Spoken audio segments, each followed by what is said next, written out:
আসসালামু আলাইকুম ওরহমতুল্লাহি ওবরকাতুহ।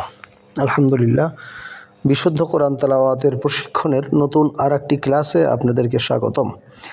আমরা ধারাবাহিকভাবে কোরআনুল কারীম বিশুদ্ধভাবে পড়ার জন্য চেষ্টা করতেছি প্রতিনিয়ত ক্লাসের মাধ্যমে। আমাদের সূরা আন-নাজিআত শেষ হয়েছে। এখন যে ক্লাসটা আমাদের চলবে সূরা আবাসা। সূরা আবাসা আমরা এখন শুরু করব ইনশাআল্লাহ। আমাদের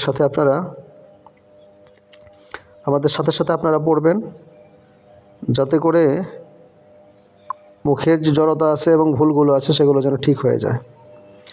তাহলে আমরা শুরু করছি সূরা আবাসা।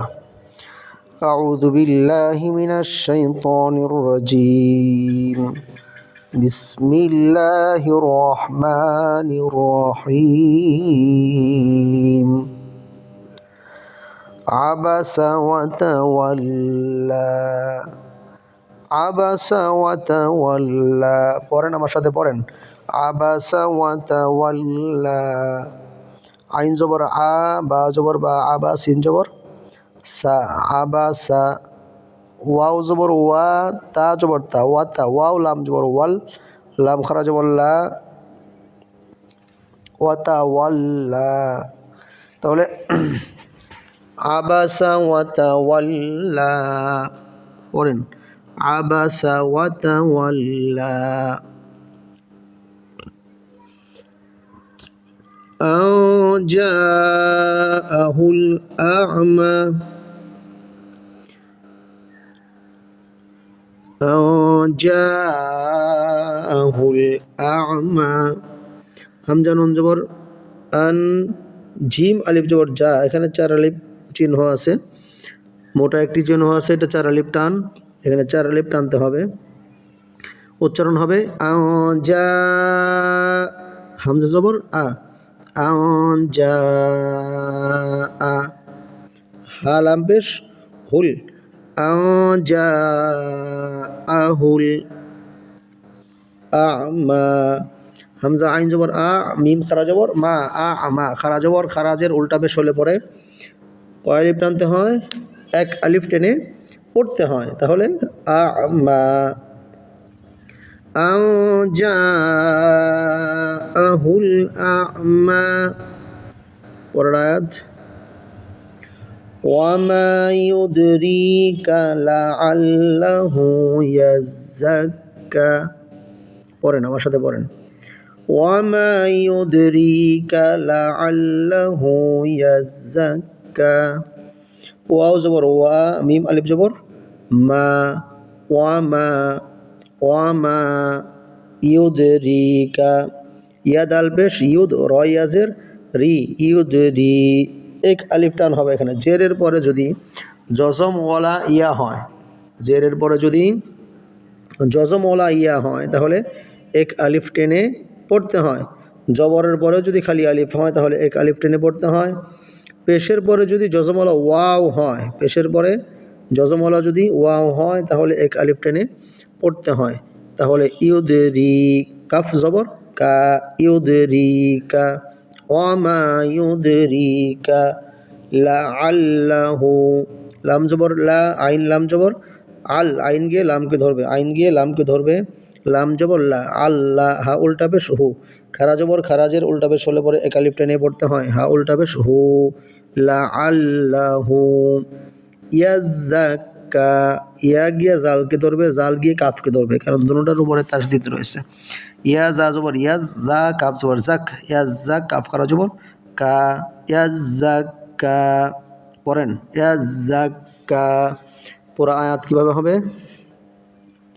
ওয়ামা ইউদরিকা লাআল্লাহু ইয়াযাক্কা। ওয়ামা ইউদরিকা লাআল্লাহু ইয়াযাক্কা। আও ইয়াযাক্কারু ফাতানফাআহু যিকরা। আও ইয়াযাক্কারু ফাতানফাআহু যিকরা। হামজা ওয়া জবর আও, ইয়া জা জবর ইয়া, জাল জবর ইয়াজ, জাল কাব জবর জাক, কাব জবর কা, র পেশ রু, ইয়া জাক কারু, জালটা বাদলা হবে, ইয়া জাক কারু, আউ ইয়া জাক কারু ফাতানফাআহু, ফা জবর ফা, ফা জবর ফা, তা নুন জবর তাও, নুন সাকিনের পরে ফা আসছে, এটা একফা, অর্থাৎ একফার 15 হরফ। কয় হরফ? 15 হরফ। পড়েন তা সা জিম দাল জাল জা সিন শিন সদ দত ত জ ফা কফ কাফ। এই নুন সাকিন বা তানবিনের পরে ইকফার যদি 15 হরফের যে কোনো একটি হরফ আসে তাহলে নাকের ভিতর লুকিয়ে গুন্না করে পড়তে হয়।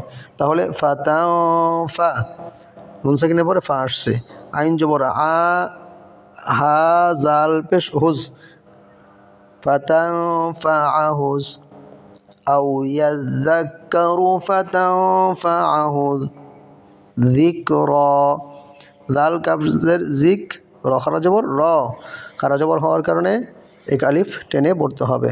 তাহলে উচ্চারণটা পুরো আয়াতটা কীভাবে হবে? আউ ইয়াযাক্কারু ফাতানফাআহু যিকরা, আউ ইয়াযাক্কারু ফাতানফাআহু যিকরা, আম্মা মান ইস্তাগনা। পড়েন আম্মা মান ইস্তাগনা। হরকতের বামে নুনে বা মিমে যদি তাসদীদ হয় গুন্না করে পড়তে হয়, এটাকে ওয়াজিব গুন্না বলে। তাহলে আলিফের ভিতর হরকত, এক জবর এক জের এক পেশকে হরকত বলে, নুন এরপরে মিম আসছে, মিমের ভিতরে তাসদীদ, তাহলে গুন্না করে পড়তে হবে।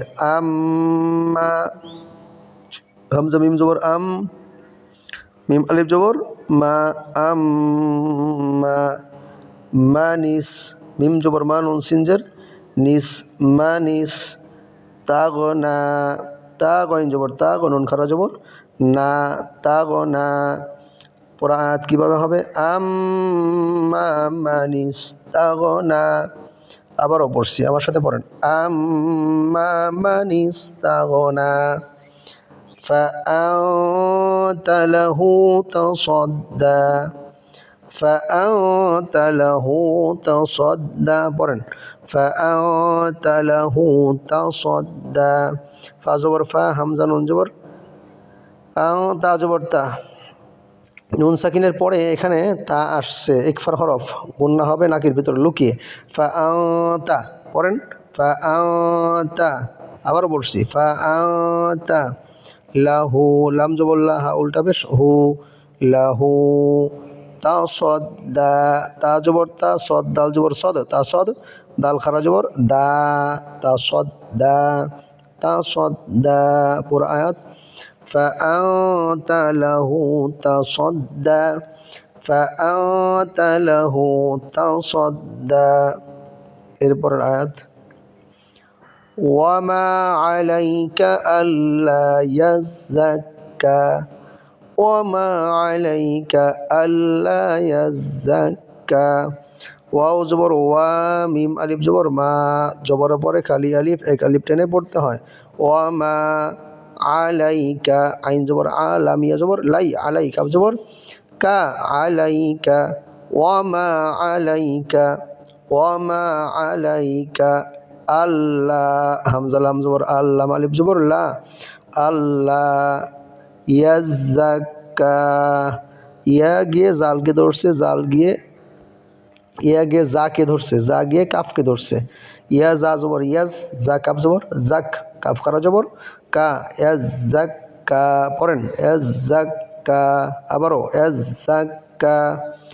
ওয়ামা, পুরা আয়াত ওয়ামা আলাইকা আল্লা ইয়াজ্জাক্কা, ওয়ামা আলাইকা আল্লা ইয়াজ্জাক্কা। আরেকটি আয়াত আমরা পড়ি وأما من جاءك يسعى وأما من جاءك يسعى ওয়াও জবর ওয়া, হামজা মিম জবর আম, গুন্না হবে হামজা মিম জবর আম, কারণ হরকতের ভাবে মিমের উপরে তাসদীদ আসছে। ওয়া আম্মা মা যা কয় আলিফ টান, 4 আলিফ টান, উপরে মোটা চিহ্ন আছে। মিম নুন জবর মাও, জিম আলিফ জবর যা, গুণনা হবে এখানে ইকফার গুণনা, নুন সাকিনের পরে জিম আসছে। মাও যা আকা, হামজা জবর আ, কাব জবর কা, আকা। মাও যা আকা ইয়াসআ, ইয়াসআ, ইয়াসিন জবর ইয়াস, আইন খারা জবর আ, ইয়াসআ। পুরা আয়াত কিভাবে হবে? ওয়া আম্মা মান জাআকা ইয়াসআ, ওয়া আম্মা মান জাআকা ইয়াসআ। তাহলে সূরা আবাসার আমরা 8 আয়াত পর্যন্ত পড়লাম। যদি আপনারা আরও লম্বা ক্লাস চান, আমরা ছোটো ছোটো ক্লাস করি, তাহলে কমেন্ট বক্সে জানাবেন। আমরা আরও বড় বড় ক্লাস করব, বেশি বেশি সময় নিয়ে ক্লাস করব, এবং পড়াগুলো আমাদের সাথে সাথে পড়বেন, যাতে করে মুখের জড়তাগুলো দূর হয়ে যায়। শুধু শুনলেই মুখের জড়তা দূর হবে না, সাথে সাথে পড়তে হবে। আল্লাহ রাব্বুল আলামিন আমাদের সকলকে বিশুদ্ধ কোরআন তেলাওয়াত শিখার জন্য, পড়ার জন্য তৌফিক দান করুন, আমিন। আসসালামু আলাইকুম ওয়া রাহমাতুল্লাহি ওয়া বারাকাতুহু।